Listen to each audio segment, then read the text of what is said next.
Necha yil deganda bitta sigirga jetyapman. Men shu paytgacha sigir ololg'am yo'q.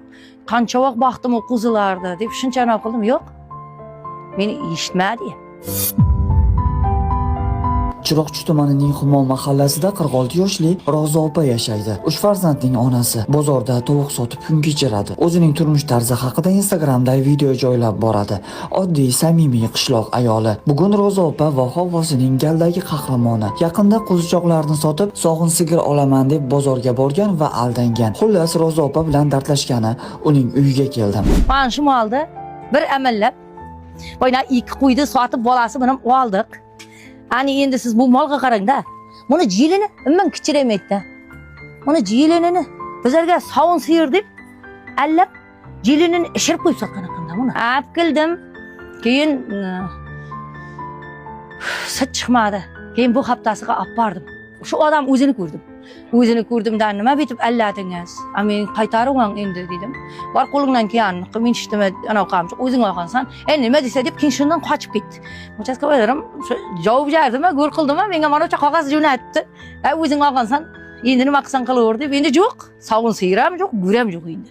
2009-yildan beri shertiraman. Lekin bir marta ham mahallaga yordam puli yo bolalar puli deb bormadim. Birran marta pul olmadim. Mahalladan umuman pul olmadim. Endi muhtoj bo'lmaganman emas, bo'lganman. Bilmasam mahalla bormaganman. Ayy, mahalla meni so'ramagan. Ayniqsa sen chiqma. Nimaga ana qilasan? Sen nimaga chiqding? Sen qolding dedi-ku. Shunda ya meni ko'rma, eng oson ko'rma deb yozg'im, baqirg'im keladi. Keyin yozib qo'yaman. 2008ga o'tarda juda qish bo'lib yerdan qor yermay qoldi-da. Shunda hamma qiynaldi, shu qatorda biz ham qiynaldik. Uyimizda non yo'q, shag'am yo'q. Oxiri ko'chaga chiqsam pul topaman deb chiqdim. Bir bayvachcha qo'shnimiz uzoqroq qo'shnida u menikida ishlaysanmi dedi. Ishlayman dedim. Meni gilamlarim javob ber dedi. Pul beraman dedi. Xursand bo'lib ketdim.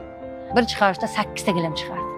Keyin ketayotganimda 2000 so'm pul berdi. 2 kilo un oldim. Non qilib bolalarimga javob berdim. Lekin keyin juda mazam bo'lmay qoldi. 3 kundan beri bolalarim ushoq totgan yo'q edi. 3 kun. Alhamdulillah. Dardlar bilan to'lgan yuragim. Nima qilay, yorib tashlayma yoki shodlik unidan topib qo'shib birga qorib tashlayma. Dardlar bilan to'lgan yuragim, sig'mayapti baxt qo'ygan oyoq. Bu dardlarni quvlamoqlik uchun kerakmi yo sehrli tayoq?